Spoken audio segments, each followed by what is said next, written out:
So the first issue is that we have been strong in our advocacy globally that there has to be a space for the developing countries to explore and develop their oil and gas resources. It seems as though we're pushing against a global doctrine promoted by some parts of the world and very influential parts of the world, including the Secretary General of the United Nations and many developed countries, which believe that oil and gas development in the future should be restricted to the existing producers because they're effectively promoting a ban on new development. They argue that these resources would be stranded and that if we invest further in fossil fuels, then we may not achieve the net zero target. So countries like ours have been in the forefront of advocacy that the policy has to be nuanced and the reflection, they're effectively promoting a monopoly for the existing producers. We can do so with great credibility in Guyana because we have consistently, in the last 15 years or so, supported a 1.5 degree target above pre-industrial levels, that is for emissions. We have supported a global carbon pricing policy for the past 10, 15 years. We have supported the removal of fossil fuel subsidy on fossil fuel production. We can do so with credibility because we are a country that is carbon negative, and even with 10 FPSOs operating in Guyana, we'd still remain carbon negative. These are important issues for us, and therefore we will continue to advocate that countries like Guyana and Suriname and many countries in Africa, that they have the right now to develop these resources because they've used up so little of the global carbon budget. In fact, most of the carbon budget to sustainability have been used up by the developed world. So we can do that and with credibility. Secondly, I see Liam had to go out, but it's not easy to work with oil and gas companies too. So clearly we recognize that these are world-class resources in Guyana that Exxon spoke about, Liam spoke about, and that the future has to be a partnership for the companies to make money as well as the people of the country to benefit from the development of these resources. So we often hear, oh, we have never done that before, and we didn't do that elsewhere. And it requires even a rethinking on the part of oil and gas companies that have operated in a different way historically, globally, to meet the demands of the new era. And I must say that the companies operating here have been accommodative in that sense. They have an open mind. So when we spoke about local content legislation, they were not very pleased with that, and we were told that it could lead to shutting down operations here, both the oil and gas companies and the first-tier contractors, and we said, we're going to pass local content legislation because it's important to develop the local resources. It's more sustainable. And we have done so, and it didn't shut down the industry, and it's driving more local business here. We had the same issue when we were trying to redo the permits, the environmental permits, and we were told, well, we've never had to pay a carbon tax globally for flaring because we have a no flaring policy, and any flaring beyond the initial period now is taxed at $45 per ton. And we're told we never did that before. And we put it in the permit, and the companies have agreed to it, and they've paid when they flared beyond the allowable limits. So, not having done it elsewhere in the world, in your Exxon's global experience over the last maybe many years, is not a reason for not doing it now in Guyana, if it's necessary to promote sustainability. And we're going to ensure that that happens. When we're developing the gas-to-energy project, we were told that free gas may distort the market and send the wrong signals. And eventually, Alistair is not here, but the gas is free because we are paying back for there is a gas sale agreement, but that's the vehicle through which we are paying for the infrastructural costs on the pipeline. And so the relationship has not been an easy one, but what we have found is in the partners here, an accommodative view. Once the government knows clearly what it wants out of this relationship, and we want, it's simple, we have defined this. We want to ensure that we promote the highest standard of regulation from a safety perspective, two, that this sector is developed in a beneficial manner to the people of the country, and we do so without slowing down the development or removing incentives from the investors. And those are the three broad principles that have guided most of the changes we have made in our energy policy.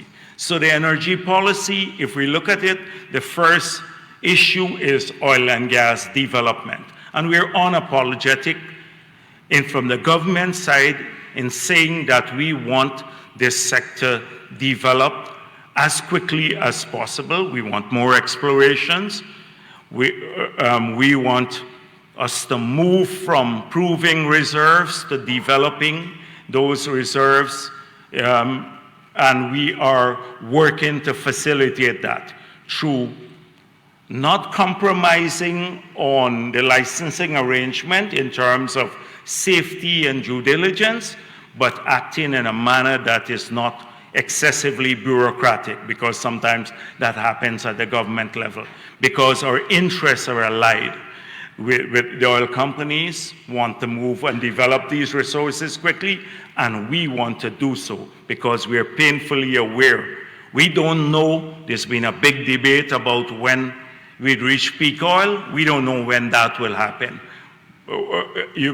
If you talk to two different persons or different groups, they would all give you different answers. But we want to make sure that before that happens, before you see a decline in the fortunes of the industry, that we can get the oil out and transform what Duque said from the resources below the ground into financial resources, and then deploy those resources in the development process, whether it's for education or diversification of the economy. So we are clear on that, and we've been supporting it. So the last time you came here, we had done a number of things. And I want to say to you quickly, because we believe that you should see progression every time you come here. Progression is important in a stable government, a government that is clear where it wants to go. So we argued that we want to have a world-class regulatory environment that is supportive of the industry, but would also bring greater benefits to our people. So we said we'll revise the Natural Resources Fund Act. We have done so. We've made it more transparent. We're saving for the future. We're deploying those resources to a transparent formula to the budget and utilizing those resources for healthcare development. You heard the president, 12 new hospitals, $600 million going to those 12 new hospitals, training of people, supporting incentives to agriculture and the expansion of the agricultural sector. That's where we are going in that regard. That was done when you came here the last time. We passed the local content legislation. We have had a year of seeing how it has worked. It's a learning experience. There are some things we have to change, but it has effectively served its purpose in getting more Guyanese business and individuals to start supplying services, goods and services to the industry. We have stronger environmental permits that deal with cradle-to-grave management of waste, a carbon price, a carbon tax for flaring, as I said before, dealing with wastewater management. So we've strengthened the environmental permits, that is from the regulatory side. We have licensed 2 new FPSOs. So that was done all before you came here the last time. What happened from then to now, the last conference to now? We said at that time we were exploring, based on an earlier commitment, going out to auctions, because many people, companies had applied directly for new blocks offshore, and we said the model changed. That used to be prior to 2015, when we didn't have a discovery.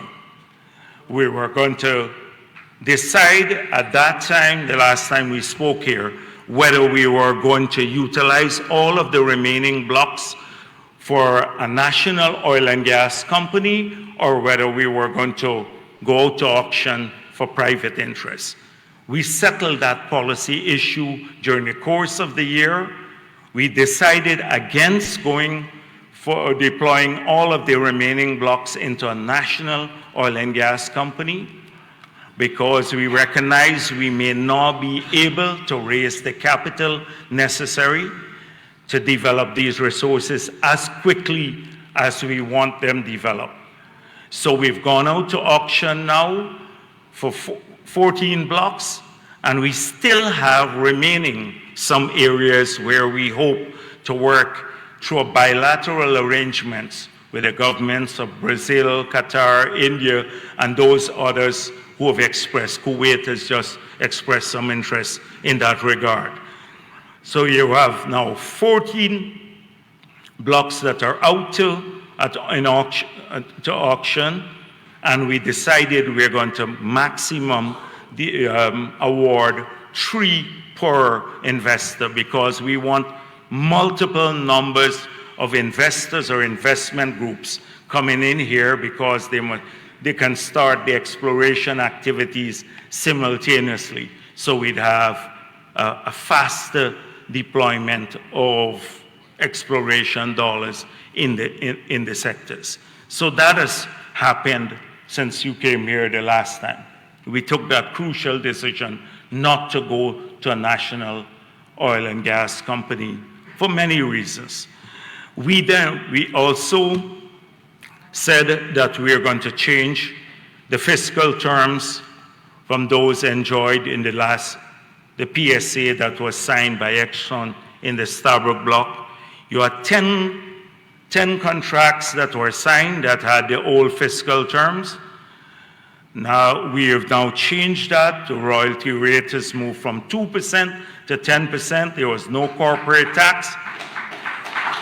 No corporate tax. Now you have a 10% corporate tax, where 75% went to cost recovery, 25% in the period when before the investment had been paid off, and 25% this would be distributed. Now we've capped that at 65%.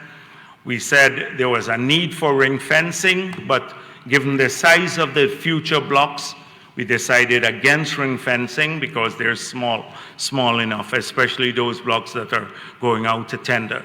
So these new fiscal terms would be applicable to all of the 9 other contracts that were signed in the past. So we're making it very clear. Now, we had a discussion with Exxon because they've invested in some of these blocks too, the Kanji and the Kaichor blocks, and they were not pleased with the new fiscal terms, but we said this in opposition, that that's what we're going to do, and we did it openly, transparently, and now all of the new players, anyone moving to production in the future in Guyana, would have to comply with these new terms. So that changed from the last time you were here too. We're now working. These terms may seem a bit high, but we were guided heavily by an international group, IHS Markit. They did a number of studies for us. They were advisors on the new terms. They looked around the world. They ranked our regime with the new terms compared to others, and they said we still remain one of the most competitive jurisdictions in the world, even with these new fiscal terms, so they will not be a deterrent to new investments. So we had an international group advising us on this matter when we changed the terms, because we did not want to create a new fiscal regime that would have made our national regime for the oil and gas industry uncompetitive, globally uncompetitive. We want to remain competitive.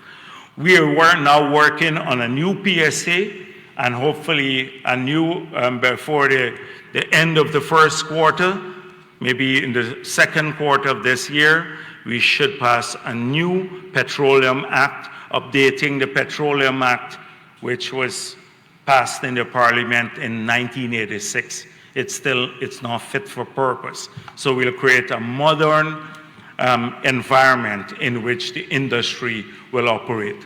A lot of these changes have been made since you came here the last time, all towards one objective, which is ensuring that we have a world-class regulatory environment that is fair to the investor, flexible, and also gives a greater yield to the people of this country.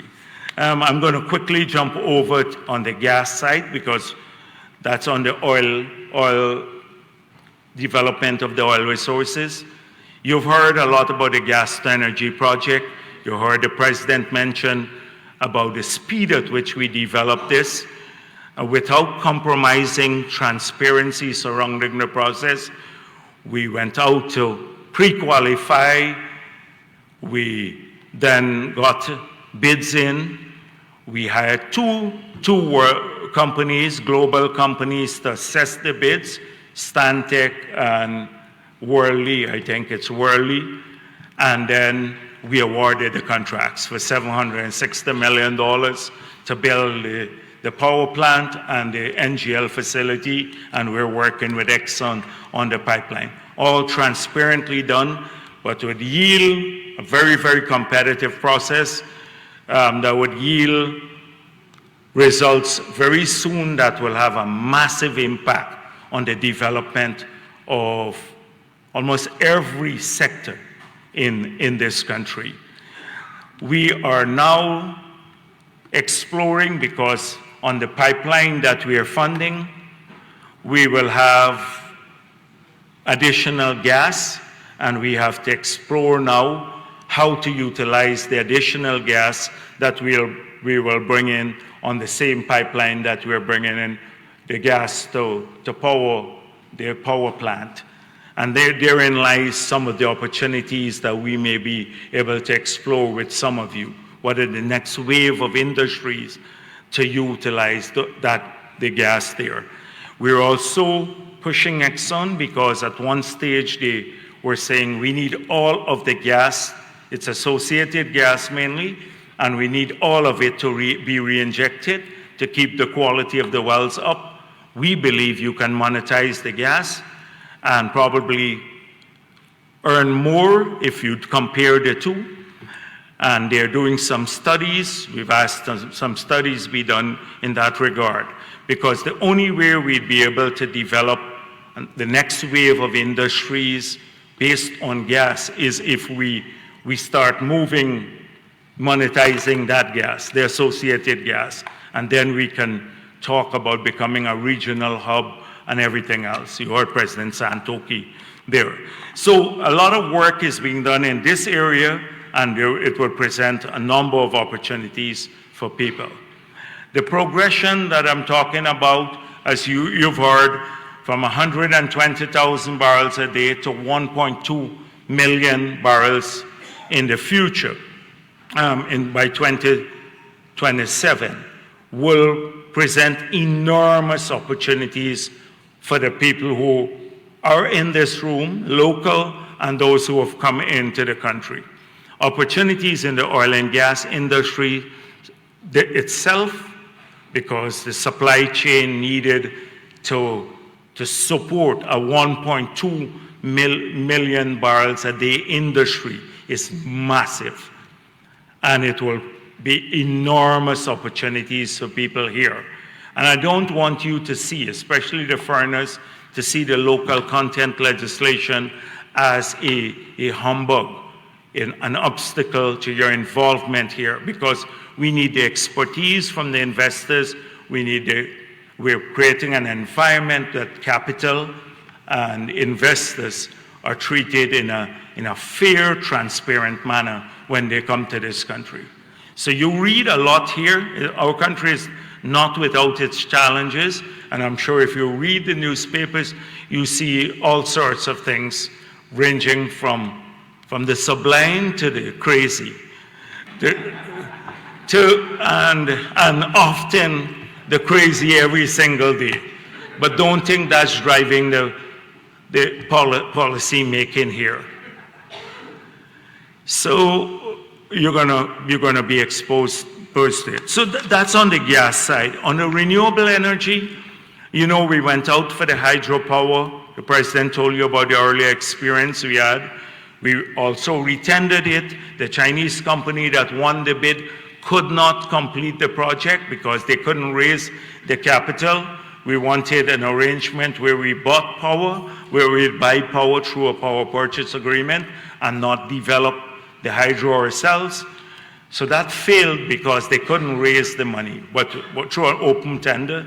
We've had a number of unsolicited bids, two from Brazil recently, and they've come in very, very competitive. We're looking at whether we will make a decision to go with one of them or we'll go out back to public tender.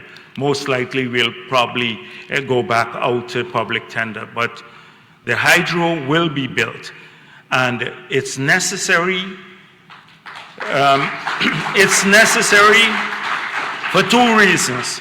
Since we're talking about the energy policy, it's necessary if we want to meet our commitment, which is to reduce our emissions from the energy sector, that is the production of electricity, by 70% by 2030.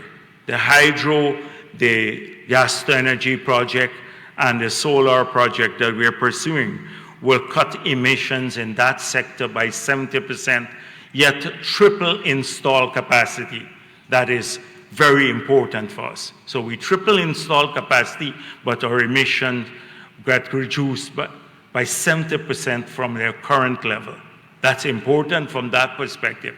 And secondly, even if we don't use the hydro, to supply industries, power from the hydro to supply industry or consumer needs, we may be able to use it to do green hydrogen, which could become another potential export for Guyana, that all the power from our hydro will go towards doing green hydrogen. We're exploring that as a possibility. On the renewable side, we're now financing about 35 megawatts of solar power from funds that we've earned through the climate a long time back, 2010, through Norway from the sale of forest carbon. And in the hinterland, since we're talking about the energy policy, we can't leave the hinterland of Guyana and the people who live there out of or shut off from accessing power, electricity. So right now we've ordered over 30,000 units, solar units that are completed, that will go to each of these 30,000 households in the hinterland. They're not connected to the grid there. These are indigenous and riverine households. We're now building a series of mini grids in the larger indigenous communities and hinterland communities. We're building larger solar and mini hydros in some of them. And these are projects, everything I'm talking about are projects that are already either awarded or to be awarded. So the mini hydros, the mini grids, the 30 units of solar power for these households, the gas to energy project, we're out to tender for 35 megawatts of solar. We retender the hydro. So the energy mix of Guyana will be diversified, very diversified and in that regard. The LCDS, we'll be talking about that. There's another session later in the week because I want to link the two, but I'm not going to do that today. I think tomorrow morning we'll be talking about the low carbon development strategy and how it creates the framework for all of what I'm talking about today, and how we bring in indigenous people's interests, etc. But so I'm going to just end there to say that the energy policy of Guyana, it's framed within a net zero global policy. It strikes balances, and it is designed to create opportunities for investors, but at the same time, the people of this country have to share a significant part of the revenue from those resources. So when you see harnessing energy for development, it's two perspectives. Just the power itself, if we define energy as electricity, will have, and the cheaper electricity 2 years from now, will have a transformative impact on investments or industry. And then the revenue from the energy policy or the energy sector, that's the oil and gas industry, you just heard how we're going to use it for development, saving some, transforming the other parts of the economy. So, but we'll come back to that maybe tomorrow, and maybe what I'm hoping also is that we can have a more interactive session. A lot of people come here and they don't get their questions answered because sometimes when we speak, we tend to be stuck in like frameworks. And many of you may have questions that you want answered on any area, but particularly in relation to our energy policy, but maybe on social policy, low carbon development strategy. So I said to Tony and the organizers that in the future, maybe we should have more interactive sessions, because you're going to hear details about all that I said at the technical level from the technical staff later in the week through other presentations. But if the policymakers are here, I want you to understand when you leave what's in our head, what's driving the vision, how we're going to address the contentious, often controversial issues that you see in the public domain and why we're taking a particular approach versus another, that you need to see a pattern of behavior here that is predictable, consistent, that takes account of all of the challenges and realities of countries like ours. So in the future, maybe tomorrow's session, we can transform that into more of an interactive one. Thank you very much.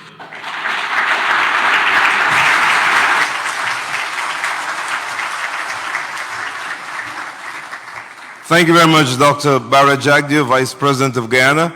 Just one quick housekeeping announcement. We're going to take a break now. It's about 20